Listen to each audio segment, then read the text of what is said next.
Hey Rumi, welcome home. Are you okay? You're feeling a little burned out. Have you eaten? Good. Come here. You want me to read to you like I did last time? Just let you relax for a bit? Okay. How does The Vampire Maid sound? You know, written by Hume and Nesbit? Yeah? Okay. Settle in and relax. It was the exact kind of abode that I had been looking after for weeks, for I was in that condition of mind when absolute renunciation of society was a necessity. I had become diffident of myself and wearied of my kind. A strange unrest was in my blood, a barren dearth in my brains. Familiar objects and faces had grown distasteful to me. I wanted to be alone. This is the mood which comes upon every sensitive and artistic mind when the possessor has been overworked or living too long in one groove. It is nature's hint for him to seek pastures new, the sign that a retreat has become needful. If he does not yield, he breaks down and becomes whimsical and hypochondriacal, as well as hypercritical. It is always a bad sign when a man becomes overcritical and censorious about his own or other people's work, for it means that he is losing the vital portions of work, freshness and enthusiasm. Before I arrived at the dismal stage of my criticism, I hastily packed up my knapsack, and taking the train to Westmoreland, I began my tramp in search of solitude, bracing air and romantic surroundings.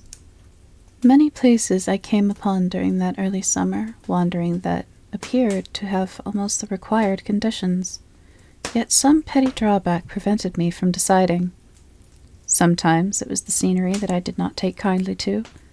At other places I took sudden antipathies to the landlady or landlord, and felt I would abhor them before a week was spent under their charge.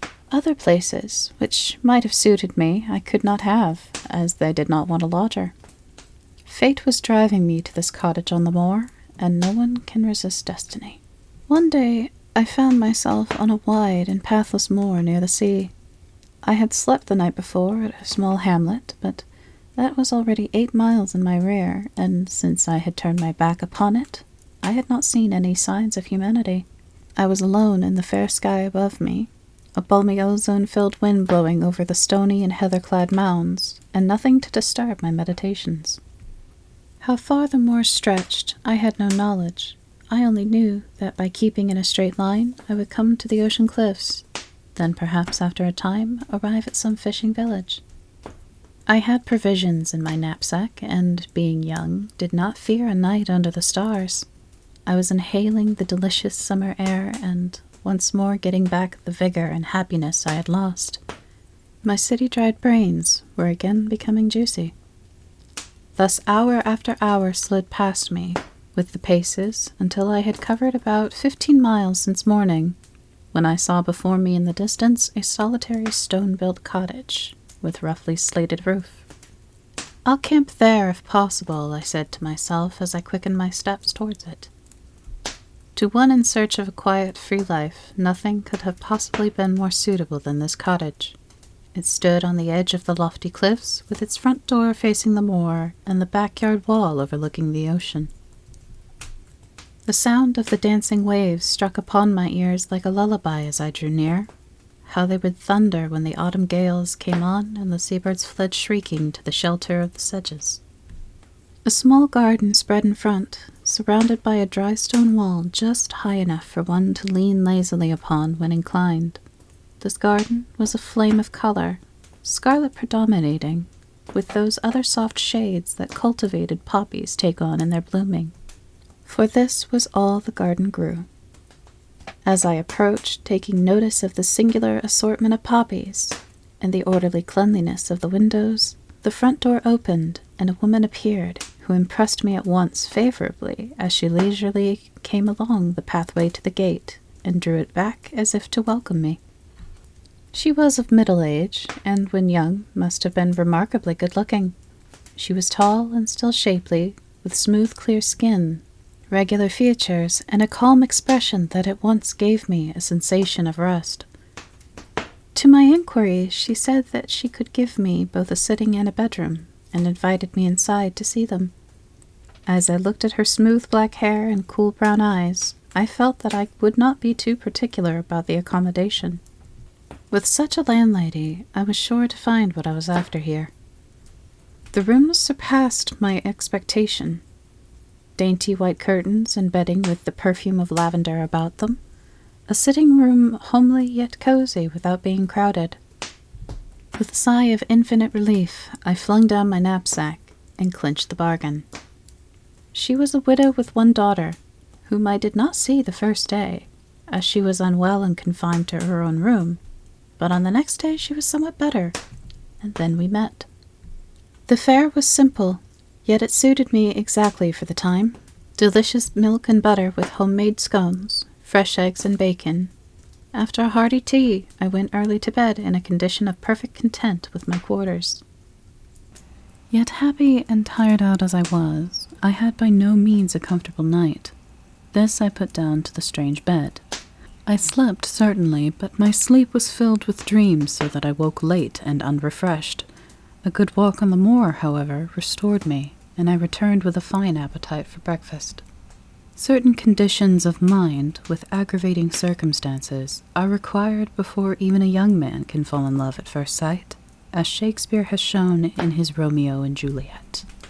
In the city, where many fair faces passed me every hour, I had remained like a stoic. Yet no sooner did I enter the cottage after that morning walk that I succumbed instantly before the weird charms of my landlady's daughter, Ariadne Brunel. She was somewhat better this morning and able to meet me at breakfast, for we had our meals together while I was at their lodger. Ariadne was not beautiful in the strictly classical sense, her complexion being too lividly white and her expression too set to be quite pleasant at first sight. Yet as her mother had informed me, she had been ill for some time, which accounted for that defect. Her features were not regular. Her hair and eyes seemed too black, with that strangely white skin, and her lips too red for any except the decadent harmonies of an Aubrey Beardsley. Yet my fantastic dreams of the preceding night, with my morning walk, had prepared me to be enthralled by this modern poster-like invalid.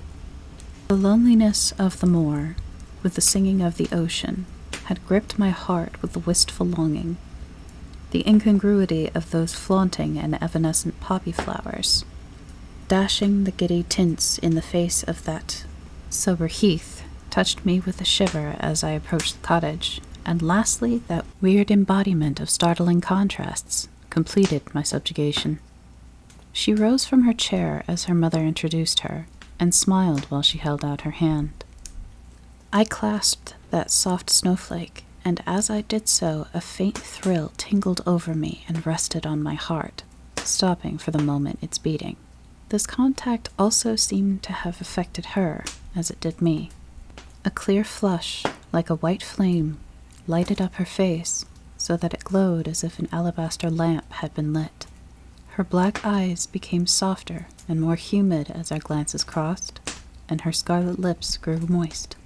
She was a living woman now, while before she had seemed half a corpse. She permitted her white, slender hand to remain in mine longer than most people do at an introduction, and then she slowly withdrew it, still regarding me with steadfast eyes for a second or two afterwards. Fathomless, velvety eyes those were, yet before they were shifted from mine, they appeared to have absorbed all of my willpower and made me her abject slave. They looked like deep, dark pools of clear water, yet they filled me with fire and deprived me of strength. I sank into my chair almost as languidly as I had risen from my bed that morning. Yet I made a good breakfast, and although she hardly tasted anything, the strange girl rose much refreshed and with a slight glow of color on her cheeks, which improved her so greatly that she appeared younger and almost beautiful. I had come here seeking solitude, but since I had seen Ariadne, it seemed as if I had come for her only. She was not very lively. Indeed, thinking back, I cannot recall any spontaneous remark of hers. She answered my questions by monosyllables and left me to lead in words. Yet she was insinuating and appeared to lead my thoughts in her direction and speak to me with her eyes. I cannot describe her minutely. I only know that from the first glance and touch she gave me, I was bewitched and could think of nothing else. It was a rapid, distracting, and devouring infatuation that possessed me. All day long I followed her about like a dog. Every night I dreamed of that white glowing face, those steadfast black eyes, those moist scarlet lips, and each morning I rose more languid than I had the day before. Sometimes I dreamt that she was kissing me with those red lips, while I shivered at the contact of her silky black tresses as they covered my throat. Sometimes that we were floating in the air, her arms about me and her long hair enveloping us both like an inky cloud, while I lay supine and helpless. She went with me after breakfast on that first day to the moor, and before we came back I had spoken my love and received her assent. I held her in my arms, and had taken her kisses in answer to mine. Nor did I think it strange that all this had happened so quickly. She was mine, or rather I was hers, without a pause. I told her it was fate that had sent me to her, for I had no doubts about my love, and she replied that I had restored her to life. Acting upon Ariadne's advice, and also from a natural shyness, I did not inform her mother how quickly matters had progressed between us. Yet although we both acted as circumspectly as possible, I had no doubt Mrs. Burnell could see how engrossed we were in each other. Lovers are not unlike ostriches in their modes of concealment. I was not afraid of asking Mrs. Burnell for her daughter, for she already showed her partiality towards me, and had bestowed upon me some confidences regarding her own position in life, and I therefore knew that, so far as social position was concerned, there could be no real objection to our marriage. They lived in this lonely spot for the sake of their health, and kept no servant because they could not get any to take service so far away from other humanity. My coming had been opportune and welcome to both mother and daughter. For the sake of decorum, however, I resolved to delay my confession for a week or two and trust to some favorable opportunity of doing it discreetly. Meantime, Ariadne and I passed our time in a thoroughly idle and lotus-eating style. Each night I retired to bed, meditating starting work the next day. Each morning I rose languid from those disturbing dreams with no thought for anything outside my love. She grew stronger every day, while I appeared to be taking her place as the invalid. Yet I was more frantically in love than ever, and only happy when with her. She was my lone star, my only joy, my life. We did not go great distances, for I liked best to lie on the dry heath and watch her glowing face and intense eyes while I listened to the surging of the distant waves. It was love made me lazy, I thought, for unless a man has all he longs for beside him, he is apt to copy the domestic cat and bask in the sunshine. I had been enchanted quickly. My disenchantment came as rapidly, although it was long before the poison left my blood. One night, about a couple of weeks after my coming to the cottage, I had returned after a delicious moonlight walk with Ariadne. The night was warm, and the moon at the full. Therefore, I left my bedroom window open to let in what little air there was. I was more than usually fagged out, so that I only had strength enough to remove my boots and coat before I flung myself wearily onto the coverlet and fell almost instantly asleep without tasting the nightcap draught that was constantly placed on the table, in which I had always drained thirstily. I had a ghastly dream this night. I thought I saw a monster bat, with the face and tresses of Ariadne, fly into the open window and fasten its white teeth and scarlet lips on my arm. I tried to beat the horror away, but could not, for I seemed chained down, enthralled also with drowsy delight as the beast sucked my blood with a gruesome rapture. I looked out dreamily and saw a line of dead bodies of young men lying on the floor, each with a red mark on their arms, on the same part where the vampire was then sucking me. And I remembered having seen and wondered at such a mark on my own arm for the past fortnight.